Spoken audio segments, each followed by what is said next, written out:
Isn't it obvious? Starting today, we're going to live here. Families are supposed to help each other, right? My sister Megan said this as casually as if she were making small talk. I stood frozen in the doorway of my own home, staring in disbelief at what was unfolding in front of me. Behind Megan, my father Dan stood with his arms crossed, looking as if this were the most natural thing in the world. My mother Susan was soothing Megan's twin babies, even letting out a relieved sigh.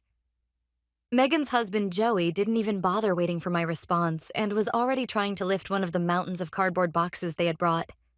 At their feet, 10-year-old Alex, 7-year-old Emma, and 4-year-old Lucas were running wild. This was my house, the one sanctuary I had poured my entire life into securing. Did they take my silence as agreement? Or had they simply decided my opinion never mattered in the first place? Then my mother delivered the final blow. Words so unbelievable they sliced into me with cold, deliberate precision. Think about it, Hillary. This house is far too big for just one person. What a waste. Use it for your family. That's your role now that you're 32 and still single. That single sentence blasted away the fog of confusion clouding my brain. In its place, a hot, rising anger surged from deep within me.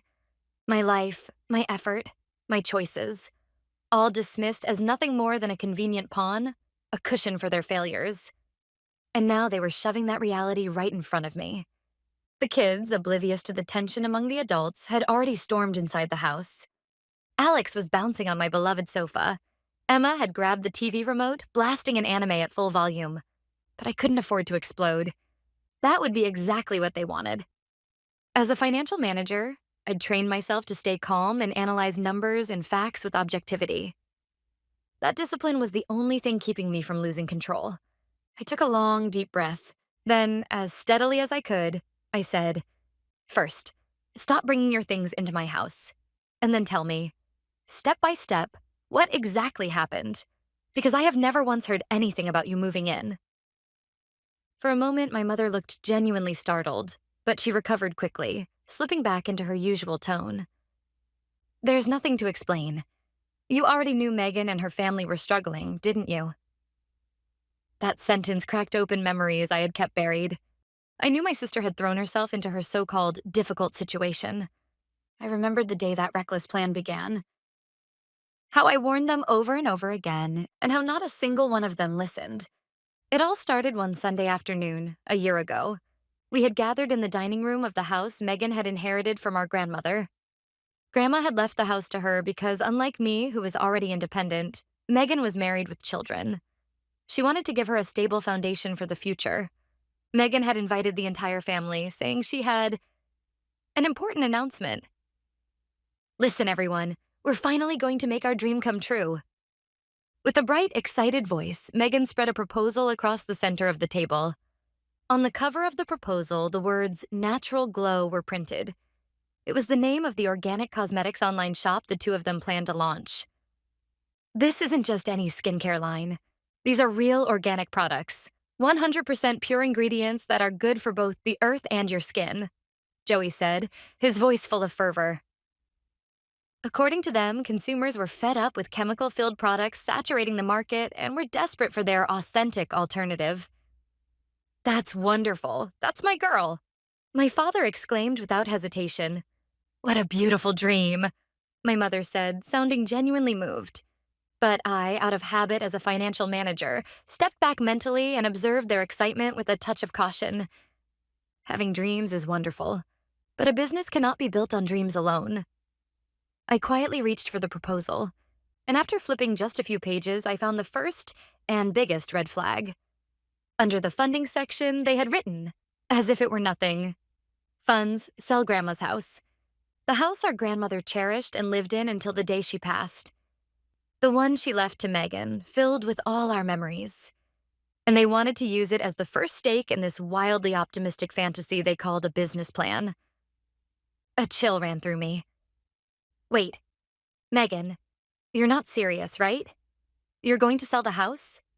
That house is something Grandma left you because she wanted it to be your foundation. It's full of our memories." At my anguished words, Megan sighed with a look of pure exasperation. "Oh, Hillary, you're doing it again. You're too sentimental. Memories don't put food on the table. This is an investment in our future. Grandma would be happier knowing I used the house to follow my dreams instead of clinging to it. Joey nodded, talking to me as if I were a clueless child. She's right. Clinging to an old house is such an outdated mindset, Hillary. We're looking at a much bigger future. You should try broadening your horizons. Yes, exactly. My mother chimed in, raising her voice as if shielding Megan. What matters is the dream ahead, not the past. Support your sister's big challenge. I was speechless. Appealing to emotion was useless. I forced the anger and sorrow swelling inside me deep down. I closed my eyes tightly, then opened them again, putting on my professional mask, the calm face of a financial manager. Fine. In that case, let me ask a few questions, from a business standpoint. I spoke as gently as I could. First, about this pricing. Your flagship product, the beauty serum, its cost is nearly $50 per bottle, right? And you're planning to sell it for $60. Is that correct?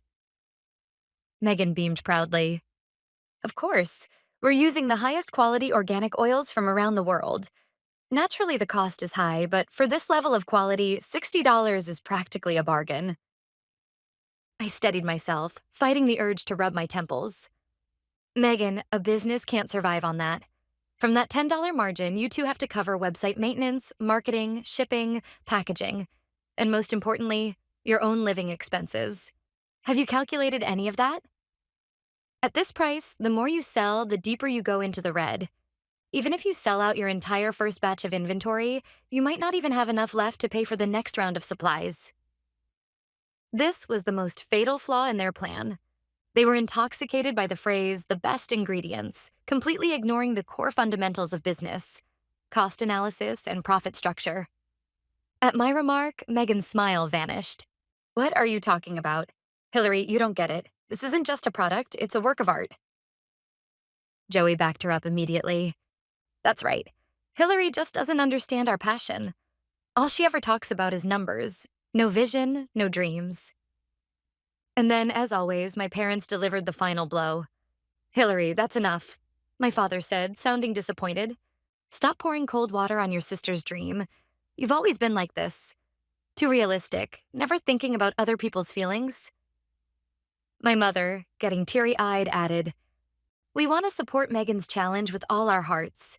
We're family, aren't we? So what if she fails? Families are supposed to lift each other up. At that point, I had no words left.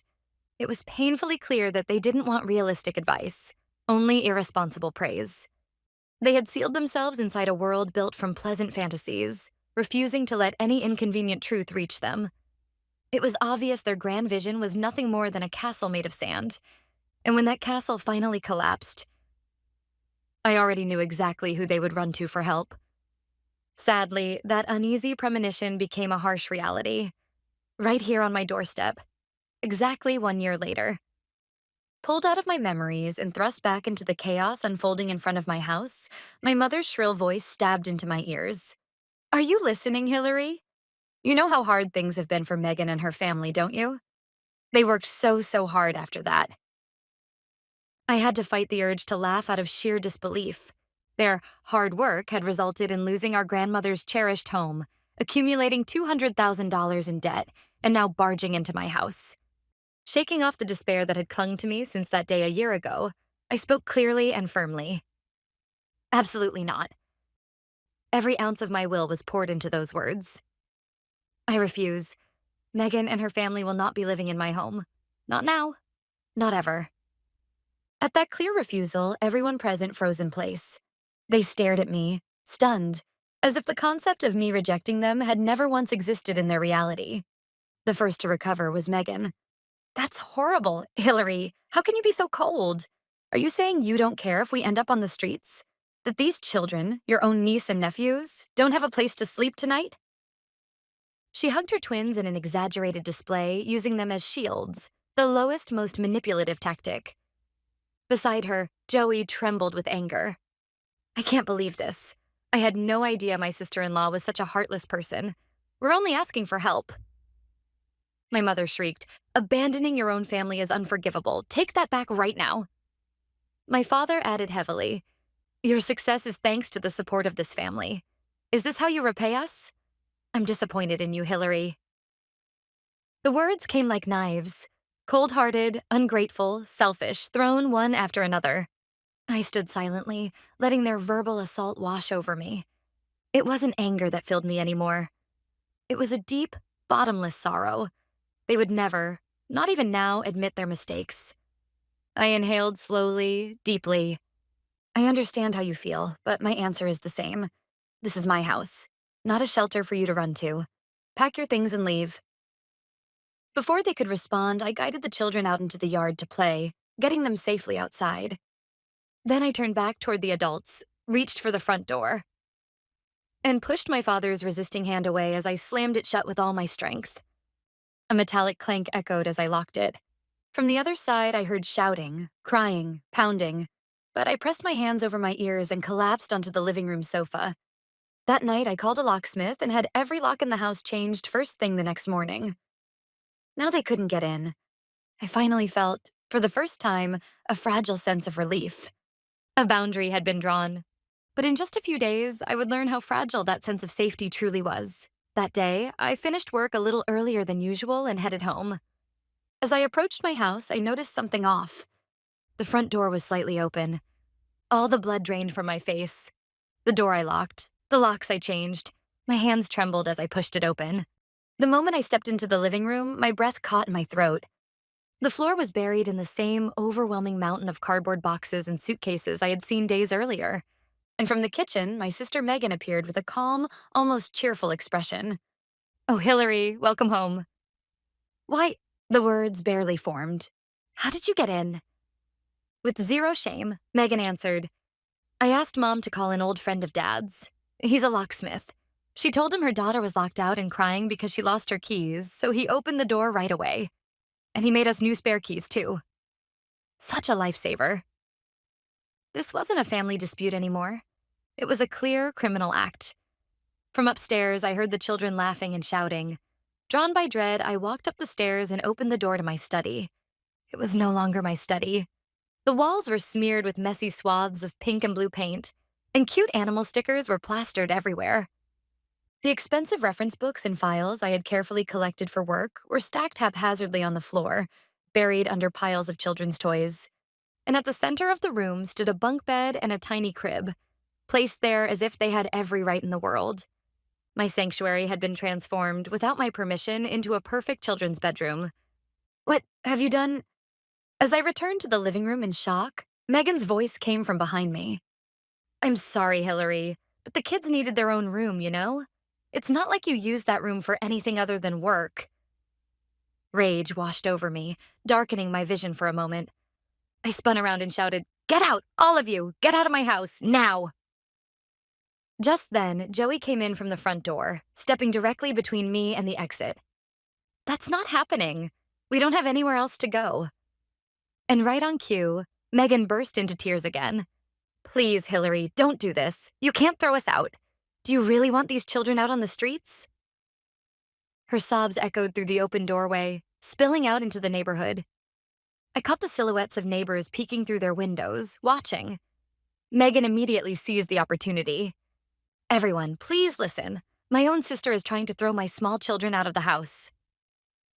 Then she began calling our mother over and over, crying dramatically into the phone. "Hillary kicked us out. She threw out our whole family. The kids will have nowhere to go tonight." Once my mother heard Megan's version of events, she spread it even further. Within hours, my phone began lighting up relentlessly with messages and calls from aunts and cousins. "How could you do something so cruel? Your poor mother is devastated. She might collapse from the stress." They swallowed Megan and my mother's one-sided story whole, eagerly casting me as the cold-hearted villain. No one wanted the truth. No one listened, even when I explained calmly and logically. Against the emotional narrative of the poor, suffering little sister, logic stood no chance. Anyone else might have broken at this point, but instead I came to a decision. If I acted on emotion, I would lose. If I played the hysterical older sister, I would be giving them exactly what they wanted. So I had to do the opposite.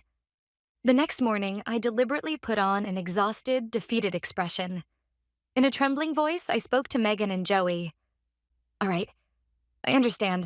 I was wrong. For a moment, the living room fell silent. They seemed unsure how to interpret my words. You're right. Families should help each other. If it's only temporary, you can stay here. I'm sorry. At my declaration of surrender, their faces lit up instantly. They truly believed it. They believed I had finally broken, that their pressure had won. Really? Hillary, thank you. Megan ran up to hug me. I allowed it, keeping my expression hollow and lifeless. They didn't realize what was actually happening. This wasn't surrender. It was a silent declaration of war. I pretended to allow them to live with me, while quietly advancing my plan behind the scenes. My plan was simple. I would get rid of the battlefield altogether by selling the house. After all, I hadn't purchased this house solely as a place to live.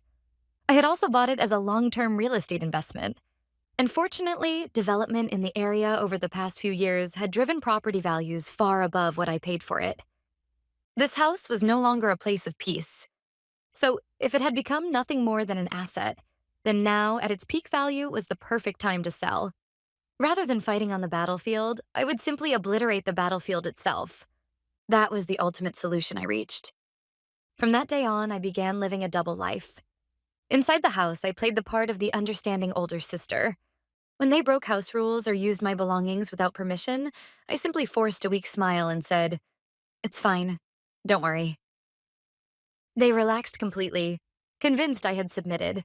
But the moment I stepped outside the house, I became a ruthless investor and the executor of my plan. Beneath the surface, a massive current had begun to swirl. My double life lasted for nearly 2 months. And during that time, their foolishness knew no limits. My quiet study had been completely transformed into the children's playground, and the living room had become Joey's personal gaming room. And I accepted all of it. Every intrusion, every violation. The more they let their guard down, the more smoothly my plan progressed. The real estate agent I had hired was remarkably competent. He assessed the value of my house with precision and discreetly began listing potential buyers through his private network for affluent clients. Showings were scheduled during the few hours I managed to lure Megan and her family out of the house by calling it a weekend picnic. Of course, they had no idea that those picnics were nothing more than a tactic to buy me time, a step toward deciding their fate. Then, on the afternoon of the 68th day since my plan began, my phone vibrated quietly. A short message from the agent. "We found a buyer. The offer exceeds your expected price. Shall we proceed with the contract?" I took a deep breath and replied with a short reply. "Yes, please." From that moment on, everything moved with astonishing speed. I signed the sales contract. The buyer wired the payment, and finally, the ownership of the house was legally transferred from me to the new owner. The house was no longer mine. And then came the day of reckoning. Friday, 5 p.m. When I returned home, everyone was already gathered in the living room. A few days earlier, I had informed my parents, "We need to talk about the future of the family. You must come to the house." They were convinced, absolutely certain, that I wanted to negotiate the terms for formally accepting Megan's family as permanent residents. My sister's family was as loud as ever, laughing at the TV, and my parents sat on the sofa with hopeful, expectant expressions. "Welcome home, Hillary," my mother said.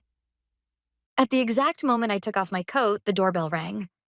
Joey sighed dramatically and dragged himself to the door. Standing outside was a sharp-eyed man in an expensive suit. It was Ben Irving, the attorney I had hired. "Good evening, I am Ben Irving, attorney for Miss Hillary Anderson. Mr. Dan Anderson, Miss Susan Anderson, Miss Megan Watson, and Mr. Joey Watson. You are all present, I assume." At the emotionless tone of his voice, the laughter in the living room stopped instantly.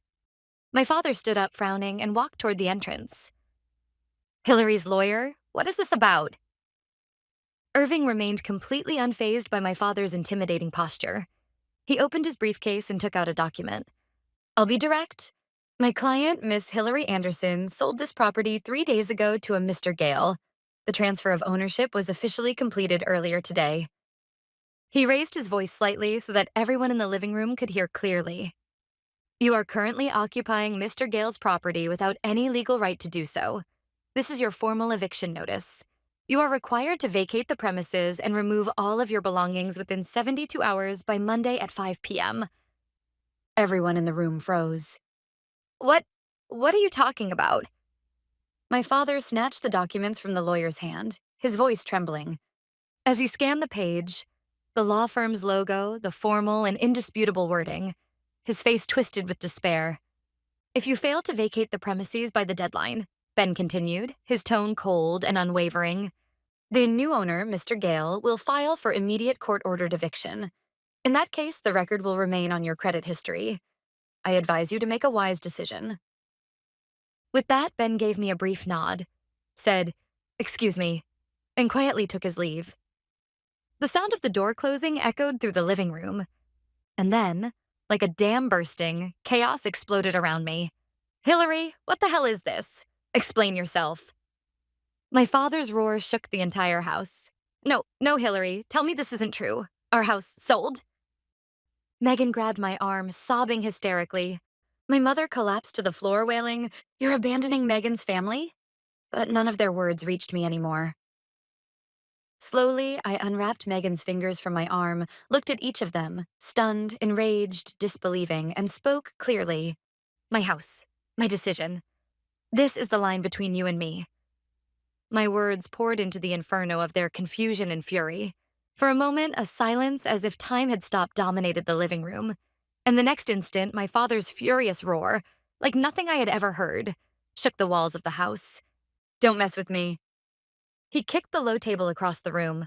My mother slumped to the floor, muttering, "What kind of daughter? She's a devil." Megan screamed, cursing me through her tears. "My kids will be homeless because of you." Joey punched the wall, shaking with rage. And yet, my heart was perfectly still. Their words no longer pierced anything inside me. I turned away from them, walked upstairs, and picked up the single suitcase I had packed in advance. Then, passing through the chaos around me, I quietly opened the front door and stepped outside, without looking back even once. That house was no longer mine. I walked straight to the hotel I had booked and turned off my phone. For the next 72 hours, I spoke to no one. I slept. I read. And I thought about the life I would build from here on.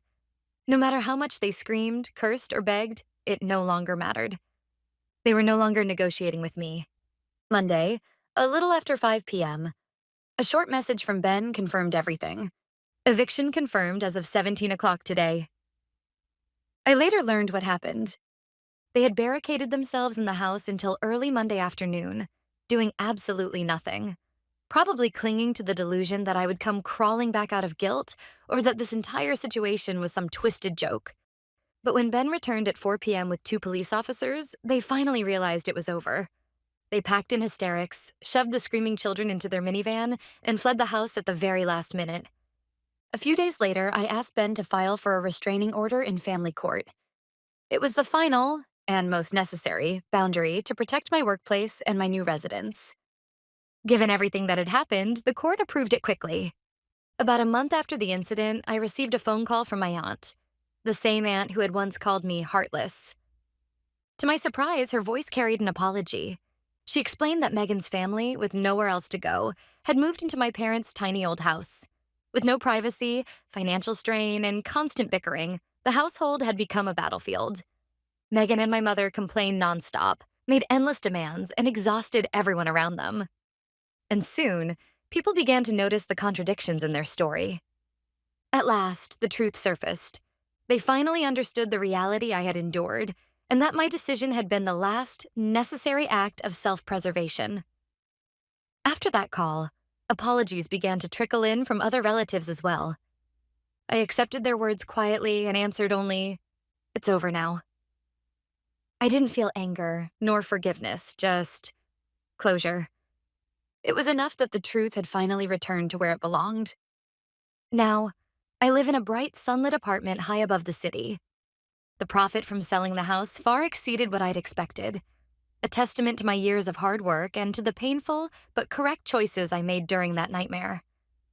I lost my family, but what I truly lost was the chain of blood that had tried to bind me, the people who sought to exploit my life for their own comfort. And in their place, I gained something far more valuable, control over my own life, and a peace of mind no one can take away from me.